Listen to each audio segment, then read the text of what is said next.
పలనాడు ప్రజలందరికీ నమస్కారం. ముఖ్యంగా ఈరోజు పలనాడు ప్రజలందరికీ ఒక ముఖ్య విషయం చెప్పడానికి మీ ముందుకు వచ్చాను. వరికపుడిసెల ప్రాజెక్టు గురించి. అసలు ఈ వరికపుడిసెల ప్రాజెక్టు అంటే ఏమిటి, దీనివల్ల ఉపయోగాలు ఏమిటి, ఈ వరికపుడిసెల ప్రాజెక్టు మనకి ఎందుకు అవసరం అనే దాని గురించి మీ ముందుకు కొన్ని నాకు తెలిసిన విషయాలు తీసుకొస్తాను. దయచేసి జాగ్రత్తగా వినండి. ఈ వరికపుడిసెల ప్రాజెక్ట్ అనేది ఇప్పటి నుంచి పుట్టిన ఉద్యమం కాదు. దాదాపుగా 70 సంవత్సరాల కళ.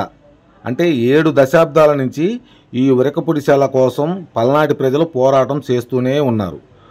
వరికపుడిసెల జల సాధన కమిటీ ఎగువ పల్నాడు అనే పేరు మీద 70 సంవత్సరాల నుంచి ఉద్యమాలు చేస్తూనే ఉన్నారు.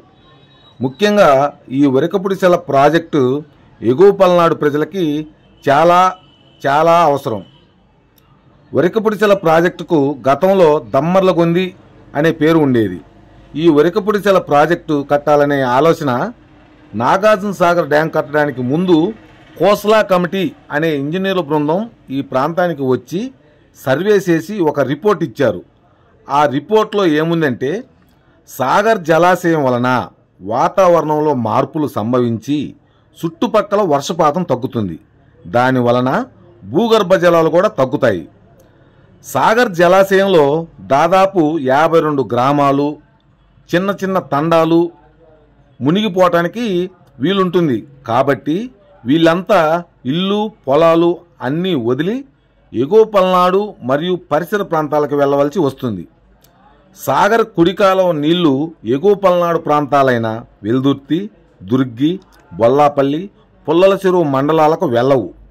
ఈ ఎగువ పల్నాడు ప్రజలకు అనుపు, కొప్పునూరు, జెర్రివాగు మరియు వరికపుడిసెల మొదలగు ప్రాజెక్టుల ద్వారా ఖచ్చితంగా నీళ్లను వాళ్ళకి ఒక హక్కుగా అందించవలసిందిగా తెలియజేశారు.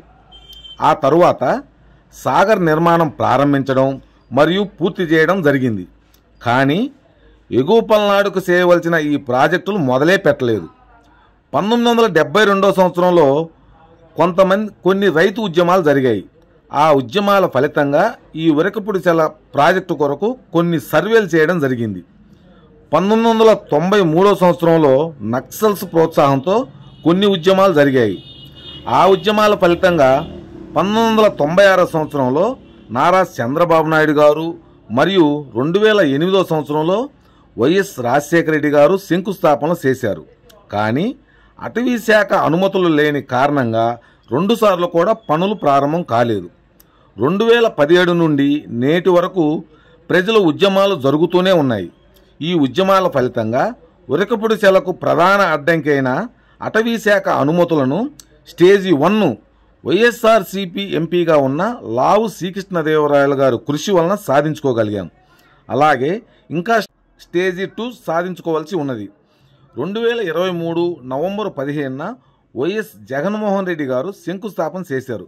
కానీ నిధులు కేటాయించడం కారణంగా పనులు ప్రారంభం కాలేదు.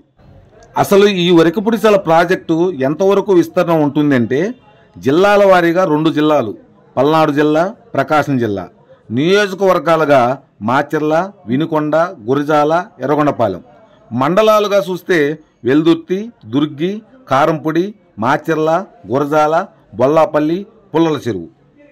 మొత్తం 30 చెరువులకి 100 గ్రామాలు 1,30,000 ఎకరాలకు సాగునీరు అందుతుంది. అలాగే 5 లక్షల మంది ప్రజలకు తాగునీరు అందుతుంది. ప్రస్తుతం ఎగువ పల్నాడు పరిస్థితి ఎలా ఉంది అంటే, కృష్ణానదికి 5 కిలోమీటర్ల దూరంలో ఉన్న త్రాగటానికి నీళ్లు లేవు. భూగర్భ జలాలు అడిగింటిపోయాయి. దాదాపు 1500 అడుగుల లోతులో బోర్లు వేసినా నీళ్లు పట్టడం లేదు. పంటను కాపాడుకోవాలనే ప్రయత్నంలో రైతులు బోర్ల మీద బోర్లు వేసి అప్పులు పాలై ఆత్మహత్యలు చేసుకుంటున్నారు. మరికొందరు రైతులు ఎగువ పల్నాడులోని నీటి సమస్య వలన వలసలు వెళ్ళిపోతున్నారు.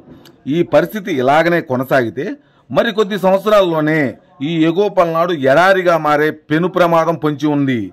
ఈ కారణంగా రాబో నూతన ప్రభుత్వం తన మొట్టమొదటి బడ్జెట్లోనే వరికపుడిసెల ప్రాజెక్టు నిధులు కేటాయించి పూర్తి అటవీ శాఖ అనుమతులతో పనులు ప్రారంభించే విధంగా మనం ఖచ్చితంగా డిమాండ్ చేసి వరికపుడిసెలను సాధించుకుందాం. పార్టీలకు అతీతంగా మనమందరం ఐక్యంగా కలిసి పోరాడదాం.